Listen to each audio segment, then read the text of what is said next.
అవి బయటికి కనిపించవు, చూసేదానికి మంచిగానే ఉంటుంది. లోపలికి దానిపైకి ఎక్స్రేస్ని కనుక పాస్ చేస్తే ఈజీగా దాని లోపల ఎక్కడ క్రాక్స్ ఉన్నాయని మనం ఐడెంటిఫై చేయొచ్చు. అలాగే ఒక్కొక్కసారి వాల్యుబుల్ స్టోన్స్, మన జ్యువెలరీలో యూస్ చేసే వాల్యుబుల్ స్టోన్స్ చూసేదానికి బాగానే ఉంటుంది, మెరుస్తూ ఉంటుంది చూసేదానికి. ఆ స్టోన్ లోపల ఏముందనేది మనకు తెలియదు కదా, వాడు లోపల పెట్టి చూపిస్తాడు. అది కాస్ట్లీ, దానిపైన 30,000 40,000 మనం ఎక్స్పెండిచర్ చేస్తున్నాం. లోపల లోపల ఎలా ఉందో ఎవరికి తెలుసు? క్లియర్గా మనం చూస్తే క్లియర్గా దాన్ని పెడితే లోపల దాని ఇంటర్నల్ స్ట్రక్చర్లో క్రాక్స్ ఉన్నాయా లేదా అనేది మనం ఐడెంటిఫై చేయొచ్చు. ఎక్స్రేస్ అనేది ఇలా పనికొస్తున్నాయి మనకు డైలీ లైఫ్లో క్లియర్గా మనం చూస్తే. బట్ ఇక్కడ మనకి శాటిలైట్స్ పనిచేయాలంటే మెయిన్ అవి ఏం కావాలి మనకి? కమ్యూనికేషన్ శాటిలైట్స్ పనిచేయాలంటే ఈ రేడియో వేవ్స్ అంటున్నాం క్లియర్గా. రేడియో వేవ్స్ వాటి యొక్క ఫ్రీక్వెన్సీని బేస్ చేసుకొని మనకి వాటిని డిఫరెంట్ బ్యాండ్స్ కిందకి డివైడ్ చేస్తే దాన్నే మనం ఏమనొచ్చు అంటే రేడియో స్పెక్ట్రమ్. ఇదంతా మనం ఫ్రీక్వెన్సీని బేస్ చేసుకొని ఇక్కడ రాసాం. ఇక్కడ ఎలా రాసాం మనం? వేవ్ లెంత్ లేదా ఫ్రీక్వెన్సీని బేస్ చేసుకొని ఈ ఆర్డర్ అనేది మనం చూస్తున్నాం. అందుకే దీన్ని ఇంకొక పేరుతో ఎలక్ట్రోమాగ్నెటిక్ స్పెక్ట్రమ్ అనొచ్చా లేదా? ఈ అరేంజ్మెంట్ అనేది ఏమనొచ్చు మనం? విద్యుత్ అయస్కాంత వర్ణపటం అంటున్నాం. వర్ణపటం క్లియర్గా మనం చూస్తే ఎలక్ట్రోమాగ్నెటిక్ స్పెక్ట్రమ్ అంటున్నాం క్లియర్లీ. సిమిలర్లీ నేను ఏమంటున్నా, రేడియో వేవ్స్ని కూడా దాని యొక్క ఫ్రీక్వెన్సీస్ని బేస్ చేసుకొని అది లో ఫ్రీక్వెన్సీనా హై ఫ్రీక్వెన్సీనా అని చెప్పేదానికి అలా డివైడ్ చేస్తే మనం ఏమనొచ్చు? రేడియో స్పెక్ట్రమ్ అనొచ్చు క్లియర్లీ.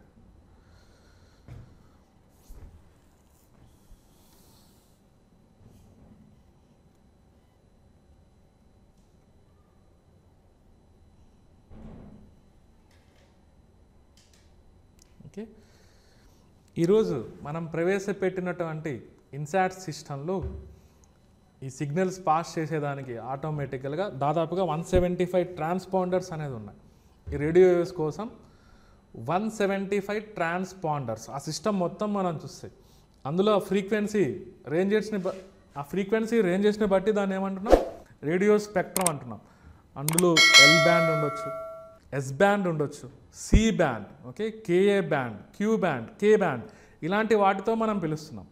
లాస్ట్కి వచ్చేటప్పటికి ఓకే కే బ్యాండ్ అంటున్నాం, క్యూ బ్యాండ్ అంటున్నాం, కేఏ బ్యాండ్ అంటున్నాం. అవన్నీ హై ఫ్రీక్వెన్సీ రేడియో వేవ్స్ అనొచ్చు. హై ఫ్రీక్వెన్సీ రేడియో వేవ్స్ చివరిలో ఉన్నాయి కదా, ఈ కే అంటున్నాం, క్యూ అంటున్నాం, కేఏ బ్యాండ్స్ అంటున్నాం. క్లియర్గా మనకు చూస్తే వాటిని హై ఫ్రీక్వెన్సీ రేడియో వేవ్స్ అనొచ్చు క్లియర్గా.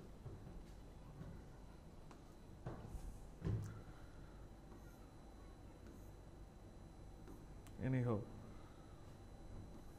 మీరు దాన్ని అర్థం చేసుకోవాలంటే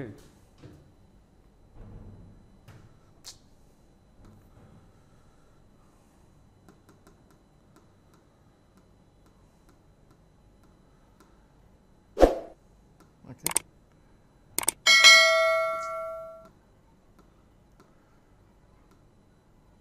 ఈ ప్రాజెక్ట్ చూడండి, ఇంపార్టెంట్ ప్రాజెక్ట్.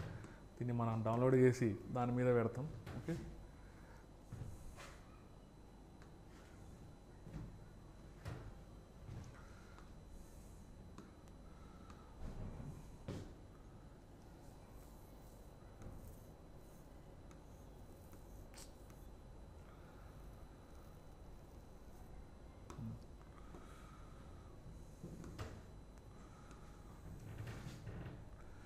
సో మనం అప్కమింగ్ డేస్లో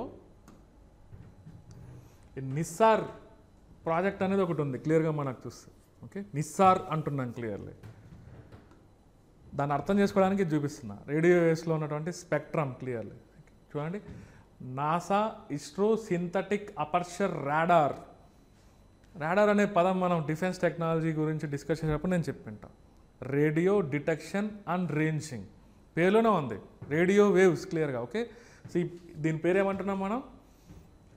ఓకే, నాసా ఇస్రో ఇద్దరం కలిసి ఈ ప్రోగ్రామ్ కండక్ట్ చేస్తున్నాం. ఫ్యూచర్లో ఇది జరగనుంది క్లియర్గా మనకు చూస్తే. Okay, NASA ISRO synthetic aperture radar, దాన్నే మనం ఇస్రో ఓకే నిస్సార్ ప్రాజెక్ట్ అంటున్నాం ఇండైరెక్ట్గా మనకు చూస్తే. ఇందులో ఎవరెవరు ఉన్నారు? ఇండియా ఉంది, యుఎస్ఏ ఉంది క్లియర్గా మనం చూస్తే. దాని ఉద్దేశం ఏంటి చూడండి, to be the first amazing radar satellite of its kind in space to systematically map earth using 2 different frequencies. ఇలా ఫస్ట్ మనకి ఇలా రాడార్ శాటిలైట్ని ఉపయోగించి భూమిని మొత్తం ఇమేజ్ తీయడం అనేది ఇది ఫస్ట్ టైం. క్లియర్గా చూడండి, to be the first imaging radar satellite of its kind in space to systematically map earth using 2 different frequencies. 2 ఫ్రీక్వెన్సీస్ని ఉపయోగించి దాదాపుగా భూమిని మొత్తం కవర్ చేస్తూ, ఇక్కడ చూస్తే ఇది దాదాపుగా మనకు ఒక 12 రోజుల పాటు ఇది కవర్ చేస్తుంది. క్లియర్గా మనకు చూస్తే భూమిని మొత్తం ఇక్కడ రాసిన చూడండి, ఎన్ని రోజుల పాటు ఇది కవర్ చేస్తుంది. ఓకే, 12 డేస్ పాటు ఇది భూమి చుట్టూ తిరుగుతూ ఫైనల్గా మనకి దీనివల్ల వచ్చే బెనిఫిట్స్ ఏంటంటే ఎర్త్ పైన వచ్చేటువంటి కొన్ని చేంజెస్ని ఇది ఐడెంటిఫై చేస్తుంది ఎర్త్ సర్ఫేస్ పైన. ఓకే, అదేవిధంగా న్యాచురల్ డిజాస్టర్స్ సంబంధించి ఒక వార్నింగ్ సైన్స్ని ఇది సేకరిస్తుంది ఇండైరెక్ట్గా మనకు చూస్తే. ఓకే, గ్రౌండ్ వాటర్ లెవెల్స్, భూమి లోపల గ్రౌండ్ వాటర్ లెవెల్స్ ఎలా ఉన్నాయి. ఓకే, అదేవిధంగా ఐస్ క్యాప్స్, గ్లేషియర్స్, వాటి నుంచి మంచు అనేది ఎలా కరిగిపోతుంది, అలాంటి వాటిని ఐడెంటిఫై చేయొచ్చు. అదేవిధంగా అగ్రికల్చర్, ఫారెస్ట్ రీజియన్స్ని కూడా మనం మానిటర్ చేయొచ్చు. క్లియర్గా మనం చూస్తే ఎలా ఉన్నాయి యాక్టివిటీస్ అని క్లియర్గా. బట్ దీనికి ఉన్న స్పెషాలిటీ ఏంటంటే ఇక్కడ మనం ఏం యూస్ చేస్తున్నాం, రేడియో వేవ్స్. క్లియర్లీ ఇక్కడ యూస్ చేసే స్పెక్ట్రమ్స్ వీళ్ళు క్లియర్గా రాసి ఉంటారు. ఓకే, ఇక్కడ ఎల్ బ్యాండ్, అదేవిధంగా ఓకే ఎస్ బ్యాండ్. క్లియర్లీ నేను ఇందాకే చెప్పా, ఇందులో వాటి ఫ్రీక్వెన్సీస్ని బేస్ చేసుకొని ఈ ఎల్ఎస్ అనేది లో ఫ్రీక్వెన్సీస్, చాలా తక్కువ ఉంటాయి, లో ఫ్రీక్వెన్సీస్ అంటున్నాం. వేవ్ లెన్స్ అనేది చాలా పెద్దగా ఉంటాయి. క్లియర్గా మనం చూస్తే లో ఫ్రీక్వెన్సీస్ అంటే. బట్ కింద మనకి వచ్చే కొద్దీ లాస్ట్కి వచ్చే కొద్దీ కేఏ బ్యాండ్ అంటున్నాం, హై ఫ్రీక్వెన్సీ అంటున్నాం. క్లియర్గా మనకు చూస్తే ఇక్కడ యూజ్ చేసేటువంటి ఫ్రీక్వెన్సీ చూడండి, లో ఫ్రీక్వెన్సీస్. ఎల్ బ్యాండ్ అంటే మహా అంటే మీరు చూస్తే చూడండి 1 నుంచి 2 గిగా హెడ్స్ ఇక్కడ.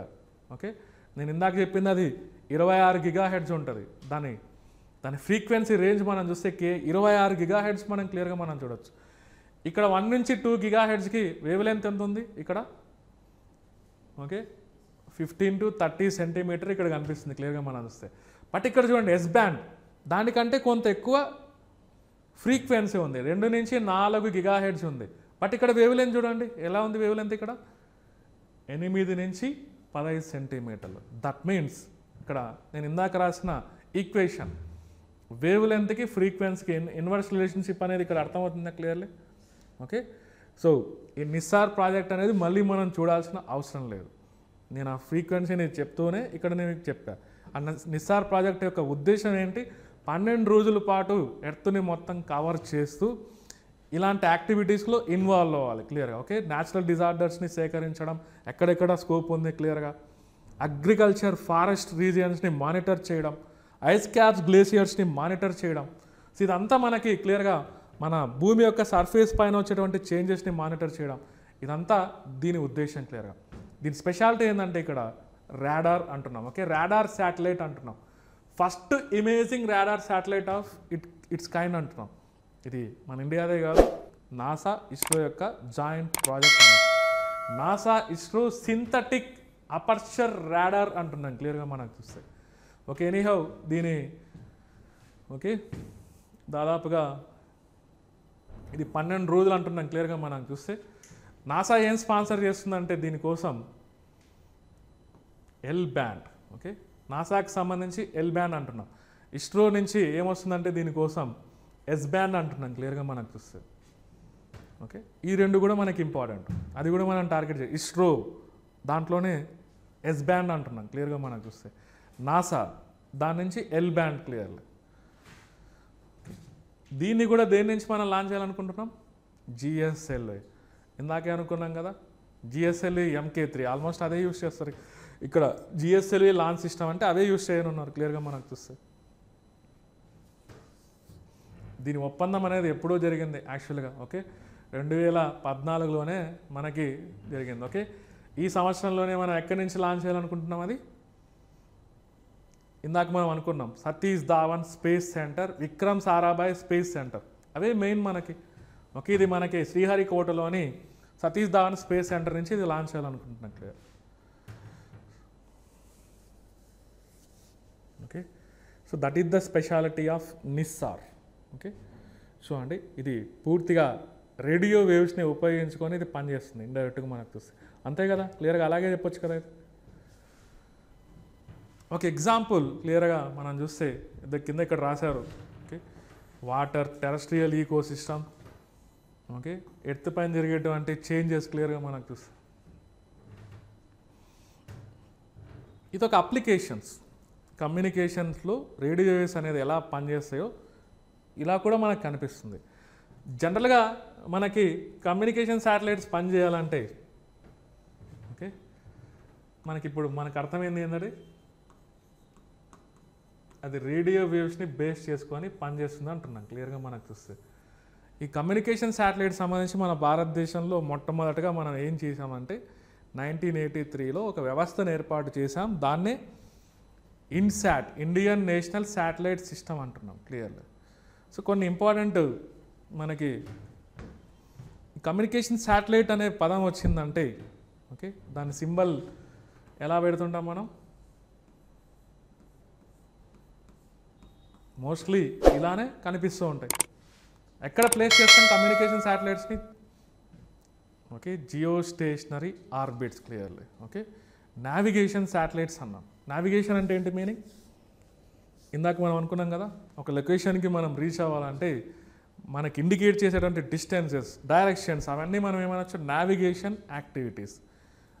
దాన్ని కూడా మనం యాక్చువల్గా నావిగేషన్ శాటిలైట్స్ని కూడా మన ఇండియా మనం చూస్తే క్లియర్గా ఒకటి మనం డెవలప్ చేసాం, మన own regional navigation system. Okay, దాని పేరే నావిక్ అని వస్తుంది. ఓకే, నావిక్ అంటున్నాం.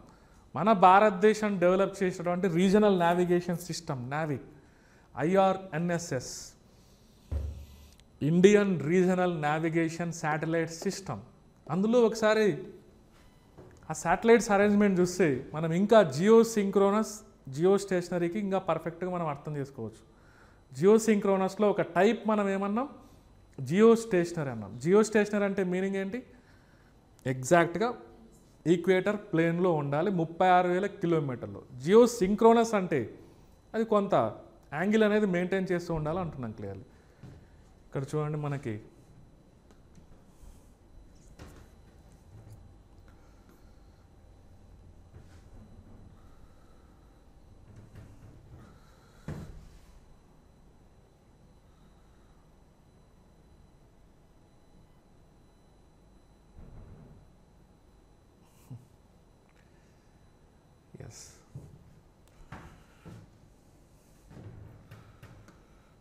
ఇది చూడండి.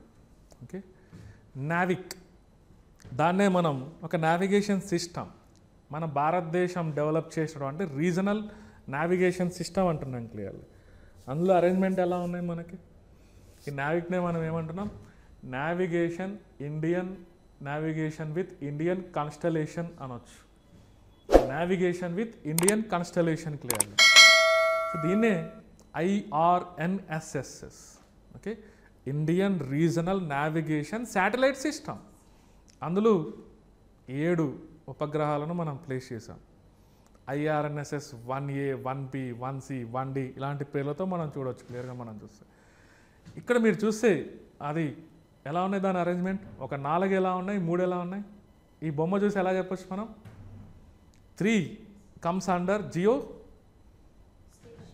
ఎస్, ఓకే, ఈ 3 క్లియర్గా ఎలా ఉన్నాయి? జియో స్టేషనరీ. 4 కమ్స్ అండర్, అది కొంత యాంగిల్ మెయింటైన్ చేస్తుంది కదా క్లియర్లీ, అందుకే ఏమనొచ్చు? జియో సింక్రోనస్ అనొచ్చు. సో నావిక్లో శాటిలైట్స్ అరేంజ్మెంట్ అంటే ఎలా చెప్పాలి మనం? ఇప్పుడు ఎలా ఉన్నాయని చెప్పాలి? మనకి ఎలా అయినా అడుగుతారు, ఈక్వల్గా అటు ఉన్నాయి ఇటు ఉన్నాయి, అన్నీ జియో సింక్రోనస్లో ఉన్నాయి, అన్ని జియో స్టేషనరీలో ఉన్నాయి అంటారు. ఓకే, 4 జియో సింక్రోనస్, ఒక 3 జియో స్టేషనరీ అని మనం చెప్పాలి clearly. So what is the speciality of this system? దీనివల్ల మనకి ఏంటి ఉపయోగం? Okay, so what is the speciality of this system అంటున్నాం క్లియర్లీ.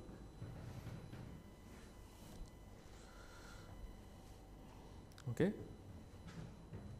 ఇలా ఇది మన భారతదేశం గ్లోబ్ పైన ఇలా మనం ఇమాజిన్ చేసుకుంటే ఆ 2 నార్త్ డైరెక్షన్లో, ఈ 2 సౌత్ డైరెక్షన్లో ఉన్నాయనుకోండి. ఓకే, మిగిలింది ఈక్వటోరియల్ ప్లేన్లో ఉన్నాయనుకోండి క్లియర్గా మనం చూస్తే. అది ఇలా పంపించాం, అది ఇలా తీసుకొని వచ్చాం. ఓవరాల్గా మన ఇండియా పైన అన్నీ కలిపి ఇలా ఫోకస్ చేస్తున్నాయి క్లియర్గా మనం చూస్తే. దానివల్ల మన ఇండియా చుట్టూ ఒక రేడియస్ అనేది ఫామ్ అయింది క్లియర్గా. ఒక స్పియర్ లాంటి నిర్మాణం ఇక్కడ సర్కిల్ అనేది ఫామ్ అయింది. ఆ సర్కిల్ వల్ల ఏమవుతుందంటే మన భారతదేశానికే కాదు, పక్కన ఉన్న మిగతా కంట్రీకి కూడా దీని సర్వీసెస్ ఇచ్చేదానికి పాసిబిలిటీ ఉంది. దీని పరిధి మనకు చూస్తే ఎంత ఇచ్చాడు, మన ఇండియా నుంచి 1500 కిలోమీటర్స్ క్రాస్ చేయొచ్చు. ఓకే, బియాండ్ ఇట్స్ బార్డర్స్ అంటున్నాను clearly. Covers India up to 1500 kilometres beyond it's borders అంటున్నాను క్లియర్. ఎందుకు ఆ సిస్టమ్ అలా ఉందంటే ఇలా అరేంజ్ అవ్వడం వల్ల క్లియర్గా మనం చూస్తే. సో మనమే కాకుండా దీని సర్వీసెస్ని మన భారతదేశానికి ఫ్రెండ్లీ నేషన్స్కి కూడా మనం అందించవచ్చు. ప్రజెంట్ దీంట్లో 7 శాటిలైట్సే ఉన్నాయి కాబట్టి అది రీజనల్ శాటిలైట్ సిస్టమ్ అంటున్నాం క్లియర్గా మనం చూస్తే. ఇది మొత్తం ప్రపంచం అంతా ఇది కవర్ చేయలేదు, ఓన్లీ మన అవసరం కోసం దీన్ని డెవలప్ చేశాం. ఇది నేను జస్ట్ జియో సింక్రోనస్కి, జియో స్టేషనరీకి ఇంకా పర్ఫెక్ట్గా అర్థం చేసుకోవడానికి ఇది ఒక ఎగ్జాంపుల్ చూపించా క్లియర్గా మనం చూస్తే. సమ్వాట్ దీని గురించి మనం తర్వాత చూస్తాం, దీని ఉపయోగాలు అదంతా ఏంటి అనేది క్లియర్. ఓకే.